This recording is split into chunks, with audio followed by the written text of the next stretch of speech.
Could you use a little help finding a guitar teacher here on YouTube? Well then, come on! What? Hey, what's going on? Welcome to the cave. I'm RJ. You are awesome. Finding song transcription videos here on YouTube is as easy as saying, hey, Google. But finding a guitar teacher, well, that's a bit of a different issue. I mean, that's a bit more personal, right? But have no fear, RJ's here. I've asked fellow YouTuber and guitar teacher Tim Holman to be interviewed here on RJ's Cave. I've got 10 questions for him, including one from a viewer. We'll find a little bit about Tim, we'll get some advice on how to buy a guitar, and we'll get some tips on how to practice.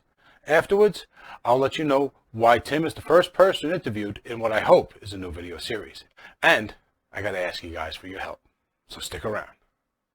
Before we start the interview proper, let me just prime the information pump a little bit by letting you guys know that Tim has been playing guitar and giving lessons for 25 years. He happens to have an instrumental album out right now. He has 2 tracks over on his channel that you can check out, but don't go there yet. I've got a little sample for you right here. Check it out.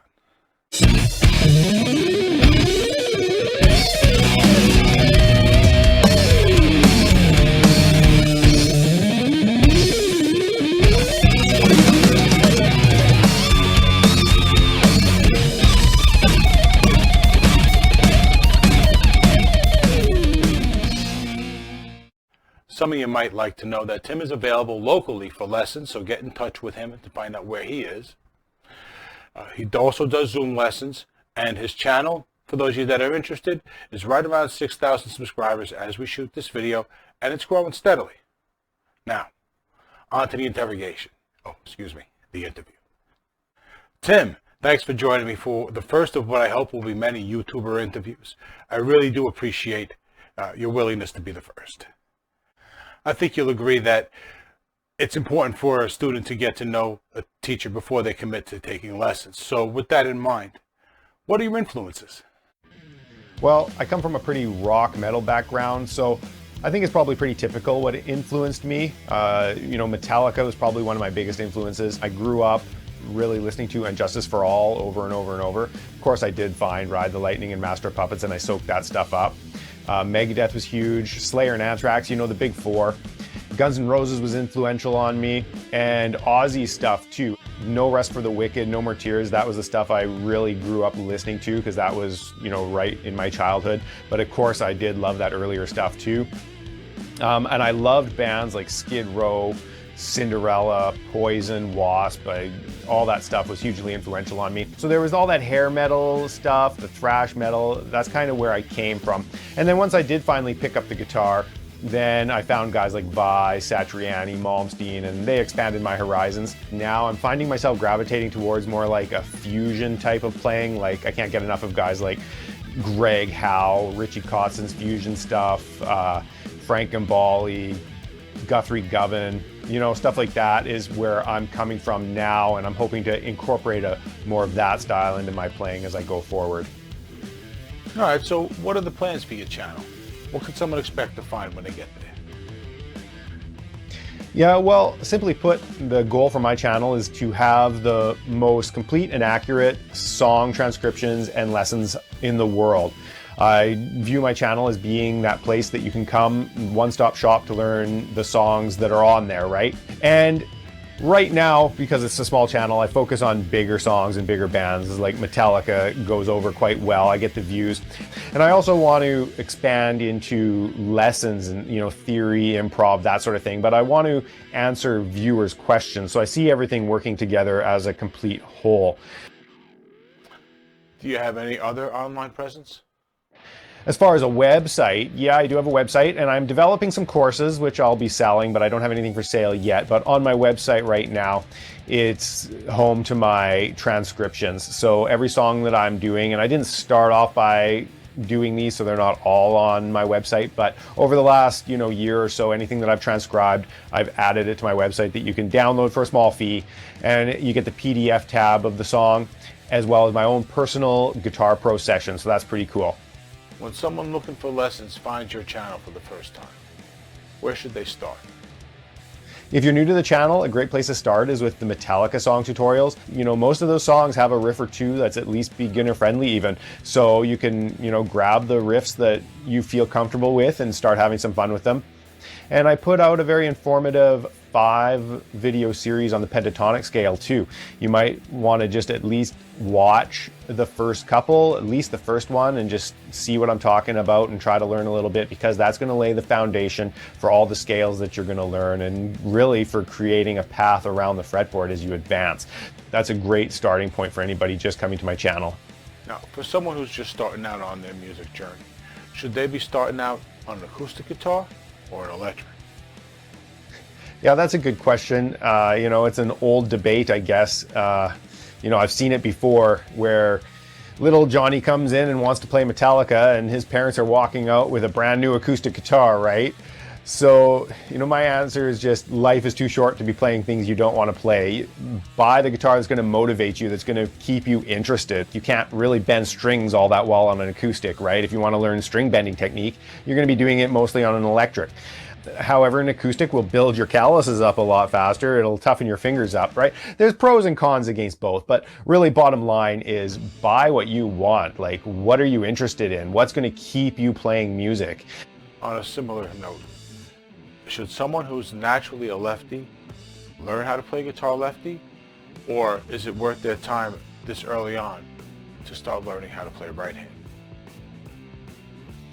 Yeah, that is a question that's debated. And honestly, I think it's an easy answer, but it's a difficult decision for those left-handed people that have to make it. So the easy answer is it's obviously going to be easier to learn how to play the guitar with your dominant hand. So if you're a left-handed person, buying and learning on a left-handed instrument is probably going to be more comfortable and easy. But then there's other things that you'd be missing out too. Like if an acoustic guitar comes out around a campfire, chances are it's a right-handed guitar, so you're not going to be playing that if you're left-handed unless you've taught yourself how to play upside down, which, probably isn't the case. So there's one good reason why people teach themselves how to play right-handed, even if they're left, is just so that if a guitar comes out, they can play it. Instruments are easier to find. They don't have to order custom instruments, but that's my 2 cents on it. It's going to be easier to learn with your dominant hand, but you just have to gauge, are those other things going to be a hindrance, or is it something you can work around? What should someone look for in their first guitar? Yeah, well, really buying your first guitar or buying your 10th guitar, you're buying that guitar for a reason, right? So really research the genre, research the style that you want to play so that you're buying an appropriate instrument. And like I said, probably touching base with a guitar teacher is the quickest and most intelligent way of doing that, so that that you're making a wise decision. And obviously beyond that, then you just have to make sure you're buying a quality instrument. So the biggest thing is, does it stay in tune? And I know some of those low budget guitars with a Floyd Rose on it, as soon as you touch that bar, it's not coming back into tune. So make sure it stays in tune. Is there a feature on a guitar that a beginner should probably stay away from on their first guitar? Well, as just discussed, the floating trem system would be one aspect that I would ask any potential buyer. Are they sure they need that feature? Because on a lower budget guitar, it'll knock it out of tune. It can be really frustrating. And even on higher budget instruments, just simply restringing it and tuning it is much more time consuming than a non-floating system. So that would be really the only feature. So yeah, besides really asking yourself, do you need a floating trem and staying away from the gimmicks? As long as that guitar, like I said, does what you want it to do, then go at it and learn all the features and just enjoy the ride. Viewer Donnie Brooks asks, is there an ideal practice routine? The ideal practice routine, that's going to look different for everybody. And even for each individual person, it's going to change over time. It's not something that stays static, and it doesn't even stay static for all that long. It only stays static for as long as you need it to accomplish a goal. So that is really the answer of what the ideal practice routine is. It is the routine that will effectively and efficiently get you to your goal. And that goes for all different aspects of playing too, like Maybe if you want to build your repertoire, then you're going to focus in on that. If you want to really hone your songwriting skills, set time aside to specifically work on that, but work it into a routine, just where that, whatever you need to work on is emphasized in that routine. But yeah, ask yourself what your goals are, answer it, and then get to work. There's no shortcuts, no easy way of doing it. Just get to work, put in the hours.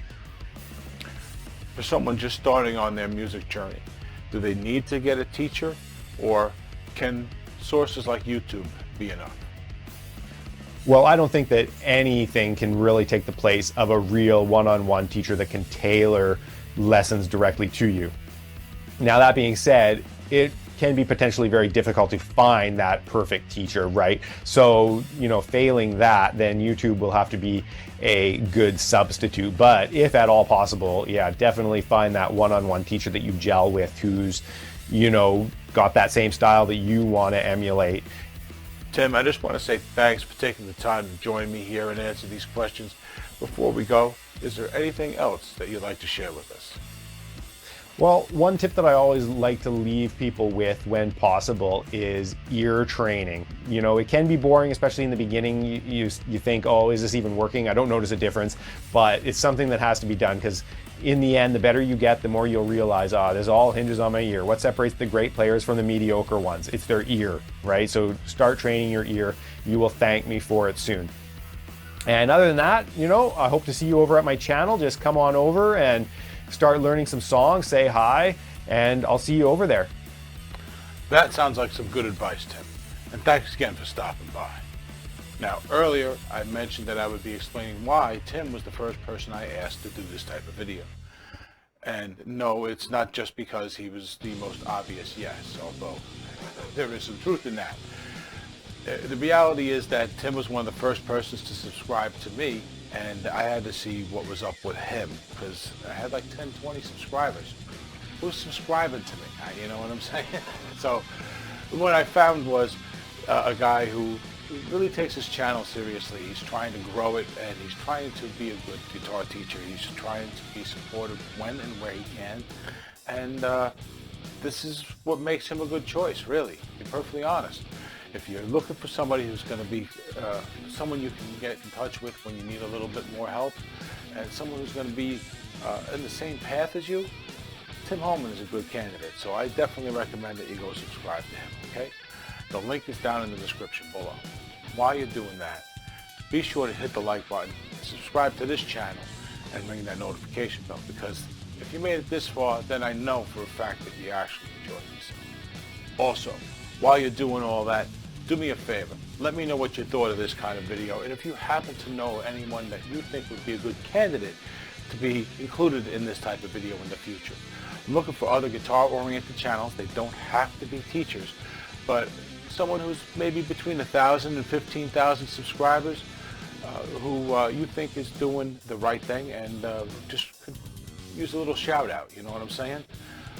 You let me know in a comment, give me a link, I'll go check them out, I'll subscribe, and if I find that they're posting regularly and everything seems to be cool, then I'll hit them up and see if they want to be included in doing this kind of video, alright? Now, while you're here, be sure, if you want to support the channel, we got the merch, okay? We got the merchandise store. Click the link down below for that. We also have a super thanks button that'll help us out as well. And if you really want to help us out, the easiest way to do that is just to click one of the boxes that's going to be popping up right here, because when you do that, you'll be taken to another video and you'll be helping to feed a guitar player. All right? So until the next one, you guys have been awesome. I've been RJ. Take care.